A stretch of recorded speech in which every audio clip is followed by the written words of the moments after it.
my friend, chord of the week. We're doing C minor. Now, you need to kind of understand what a major is to make a minor. Whenever we have a chord, we're talking about three very distinct notes. In the key of C major, we have C, D, E, F, G, A, B, and C. Anytime we think about any song that's ever been written, we are always going to be viewing it through the eyes of the major. Then you make corrections to it and say, oh, this is why.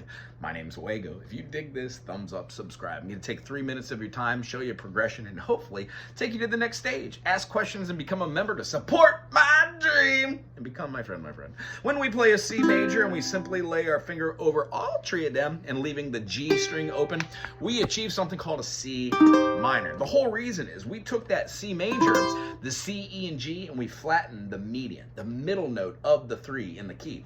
C major is what most teachers teach from because there are no sharps and flats.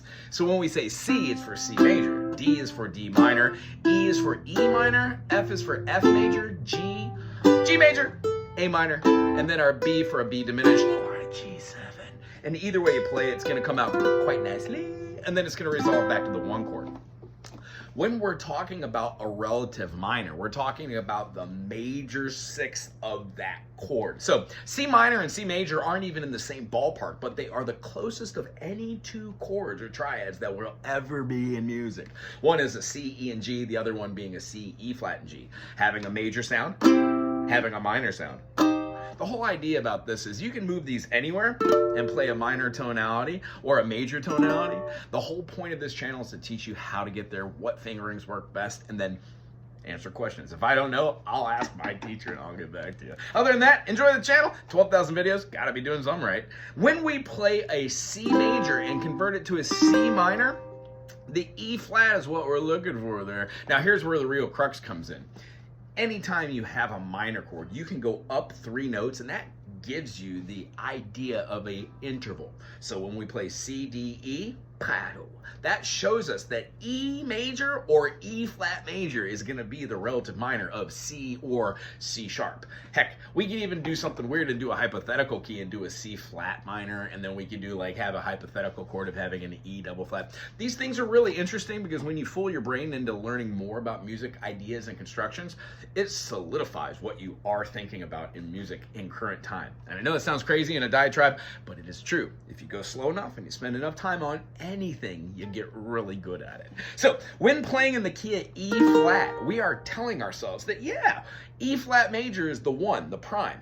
But when we play in the natural minor, we are viewing that major scale through the eyes of a minor.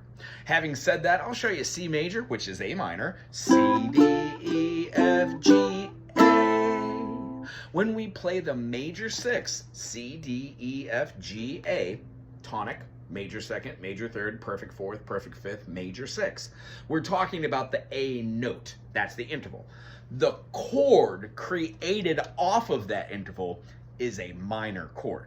That's why when we know 1, 4, and 5 are the majors, 2, 3, and 6 are going to be the minors, and then the 7th is our glorious diminished.